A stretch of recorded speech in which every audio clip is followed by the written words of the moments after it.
Hello everyone. So in today's video, we will be solving the question square of a sorted array. ठीक है, तो देखते हैं question के डिस्क्रिप्शन में क्या गिवन है. So you are given an integer array nums sorted in non decreasing order. That means increasing order में हमें sorted दे रखी है एक array and we have to return the square of each number sorted in non decreasing order. मतलब increasing order में हमें क्या करना है, हर एक नंबर का स्क्वायर दूसरी एरे में करके देना है हमें. मतलब क्वेश्चन ये कहना चाह रहा है, मैंने तुम्हें एक एरे दी, लेट सपोज -4 -1 0 3 10. ठीक है, थोड़ा नीचे कर लो, थोड़ा नीचे कर लेता हूँ पेस्ट.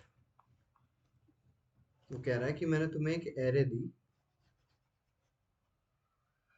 इसको नीचे कर लेता हूँ, -4 -1 0 3 10. मैंने तुम्हें एक एरे दी, तुम क्या करो, पहले तो हर नंबर का स्क्वायर कर दो. हर नंबर का स्क्वायर कर दिया तो 16 -4 इंटू -4 16 होगा, और -1 इंटू -1 1 होगा, 0 इंटू 0 0 होगा, 3 स्क्वायर 9 होता है, 10 स्क्वायर 100 होता है. अब जो भी स्क्वायर करके हर एक एलिमेंट आए वो भी मुझे एक एरे में सॉर्टेड फॉर्म में चाहिए कि 1 0 1 9 16 और 100. ये मेरा आउटपुट होना चाहिए, जो कि हमें दिख रहा है, यही आउटपुट है. तो ये हमसे चाह रहा है. ओके, कंस्ट्रेंट्स क्या दे रखे हैं कि एरे की लेंथ 1 से लेके 10,000 तक हो सकती है. ओके, नंबर -10,000 से 10,000 तक हो सकते हैं.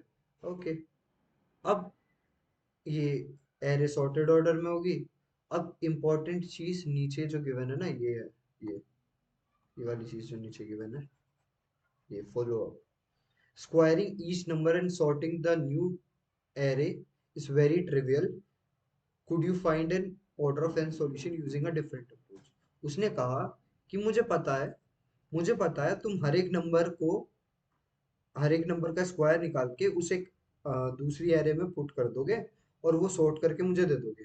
बट मैं चाहता हूँ कि तुम इस क्वेश्चन को order of n time complexity में सॉल्व करो.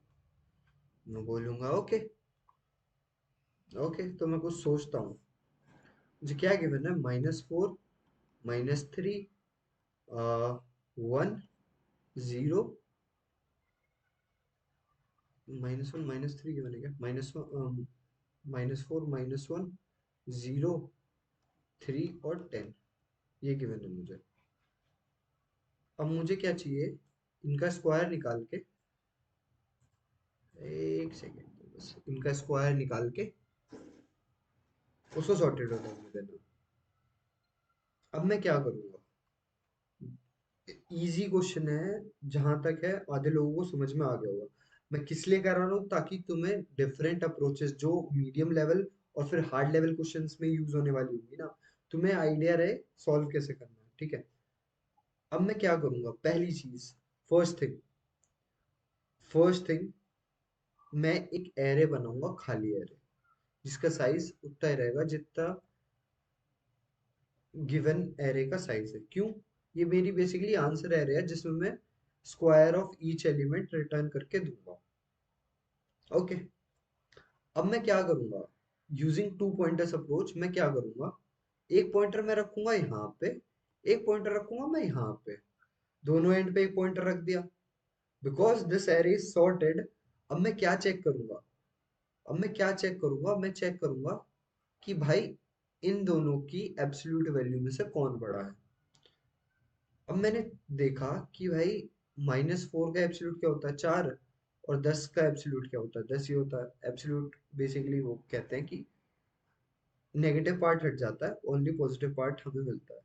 तो हम देखें तो 10 बड़ा है, तो मैं इसका स्क्वायर करके लास्ट वाली इंडेक्स पे डाल दूंगा. अपनी आंसर है कि इसको स्क्वायर करके लास्ट वाली इंडेक्स पे डाल दिया, फिर एक इंडेक्स कम कर दिया, और जहां पे हमने जो बड़ा वाला एलिमेंट था जो लिया था, अगर लेफ्ट साइड से लिया है तो मैं आई को आगे बढ़ाऊंगा, और राइट साइड से लिया है तो मैं जे को कम करूंगा. तो मैंने राइट साइड से लिया था तो मैं जे को कम करूंगा, जे को नेक्स्ट पोजीशन पे ले आऊंगा। अब मैंने दोनों की फिर एब्सोल्यूट वैल्यू चेक करी, तो 4 और 3 में से कौन बड़ा है? 4। 4 का स्क्वायर क्या है? 16। 16 यहाँ पुट किया, इसे एक कम किया, जिस एंड से हमने वैल्यू ली थी उस एंड को एक आगे बढ़ा दिया। ठीक है।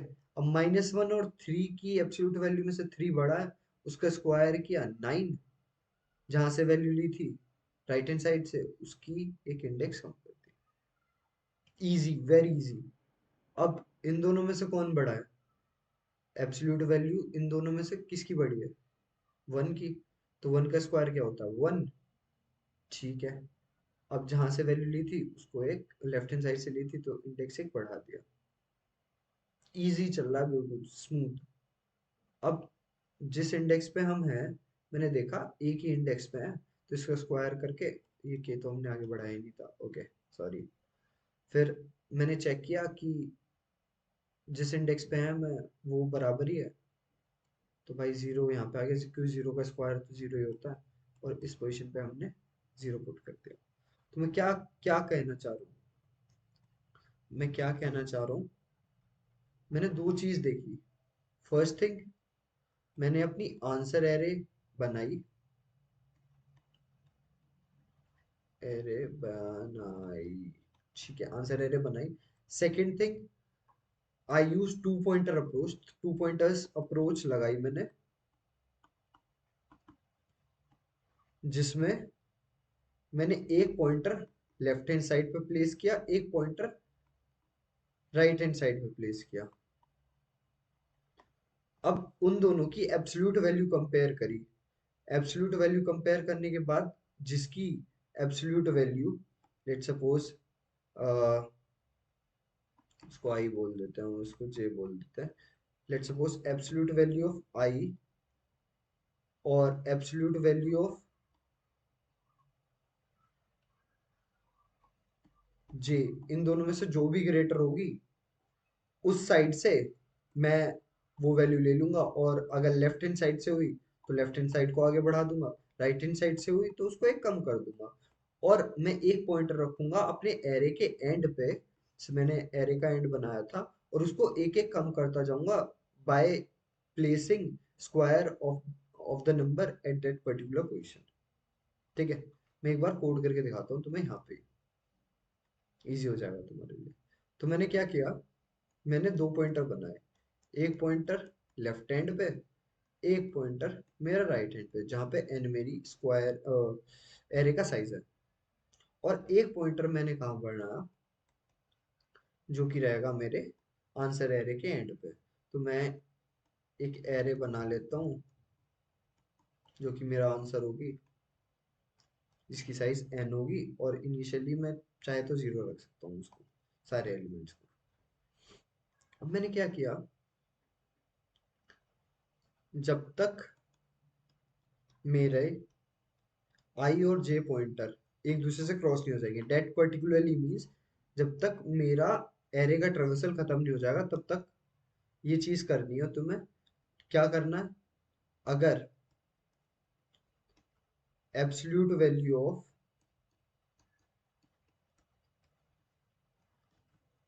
Array element of i is greater than absolute value of array element of j, तो क्या करो, तो क्या करो, वो हम सिंपल सी चीज करेंगे, आंसर के केथ पोजीशन पे हम क्या डाल देंगे, a of i into a of i. ठीक है। और आई को एक आगे बढ़ा देंगे। एल्स हम क्या करेंगे, एल्स हम ये करेंगे, बिकॉज अब हमारी वैल्यू कहाँ से आएगी, जेथ वाली चीज से, तो हम आंसर ऑफ के को क्या करेंगे, a of j into a of j, square करके डाल दिया, बिकॉज राइट हैंड साइड वाली वैल्यू से आई है, तो उसको एक कम कर दिया। अब क्योंकि हम के में वैल्यू प्लेस करते जा रहे हैं, तो उसकी एक इंडेक्स घटाते जाएंगे। ठीक है। इससे हमारा पूरा क्वेश्चन सॉल्व करके हमें मिल जाएगा, और आंसर वाली एरे में सारे आंसर प्लेस हो जाएंगे। ठीक है। अब इस चीज को करने के लिए हमें टाइम कॉम्प्लेक्सिटी कितनी लगेगी? भाई हमें टाइम कॉम्प्लेक्सिटी सिर्फ ऑर्डर ऑफ एन टाइम लगेगी, सिंगल ट्रेवर्सल कर रहे हैं, बिकॉज दो पॉइंटर अप्रोच लगाने की वजह से हमें क्या फायदा हुआ, एक पॉइंटर यहाँ है एक पॉइंटर यहाँ है, तो एक पर्टिकुलर बार में या तो ये आगे बढ़ेगा या ये कम होगा। और ऐसा नहीं हो सकता कि ये इधर पहुंच जाए और ये इधर पहुंच जाए, ठीक है, कहीं ना कहीं ये दोनों मीट करेंगे। मतलब ऐसा हो सकता है कि आई यहाँ पे पहुंच जाए, तो जब वो तभी होगा जब जे यहाँ पे ही रखा होगा, ठीक है। तो वर्स्ट केस में भी हमारी जो टाइम कॉम्प्लेक्सिटी लगेगी वो ऑर्डर ऑफ एन लगेगी, ठीक है। और स्पेस कॉम्प्लेक्सिटी हमको यूज ही नहीं कर रहे स्पेस, तो constant that means order of, ठीक है। अब मैं इसको करने की कोशिश करता हूँ। जो चीज मैंने बताई है बिल्कुल उसी को इम्प्लीमेंट करूंगा। मैंने क्या बताया, मैंने पहली चीज बताई, मैं अपनी एक आंसर एरे बना लूंगा जिसका साइज कितना रहेगा, जो मेरी गिवन एरे है उसके साइज के बराबर बराबर। नाइस, इनिशियलाइज कर लो, कोई दिक्कत नहीं है। मैंने तीन पॉइंटर बनाए, एक जो मेरी ओरिजिनल एरे के लेफ्ट हैंड साइड पे होगा, एक जो मेरी ओरिजिनल एरे के राइट हैंड साइड पे होगा, एक जो मेरी आंसर एरे के राइट साइड पे होगा, ठीक है। फिर मैं क्या करूंगा, अपना ट्रेवल से शुरू करूंगा। जब तक मेरा आई छोटा या बराबर है जे के, इसको मैं थोड़ा सा बड़ा कर देता हूँ, मेरे को ये लग रहा है, हाँ अब सही है। जब तक मेरा आई लेस देन या बराबर है जे के, मतलब एक दूसरे को क्रॉस ना कर जाए, तो मैं क्या चेक करूंगा कि absolute value of nums of i अगर ग्रेटर है absolute value of nums of j से, तो मैं क्या करूंगा, मुझे क्या चाहिए, मुझे चाहिए कि भाई जो मेरी आंसर एरे है ना उसके kth वाले इंडेक्स पे मेरा nums of i into nums of i पड़ा हो, ओके। बिकॉज अब मैंने उसको यूटिलाइज कर लिया है, तो मैं लेफ्ट हैंड साइड से अपना पॉइंटर आगे बढ़ाऊंगा। एल्स अगर मेरा जे वाली चीज, जे इंडेक्स पे रखा हुआ एलिमेंट अगर बड़ा होता, उसकी एब्सोल्यूट वैल्यू बड़ी होती, तो मैं क्या करता, के आंसर की केथ पोजीशन पे मैं नम्स ऑफ जे इंटू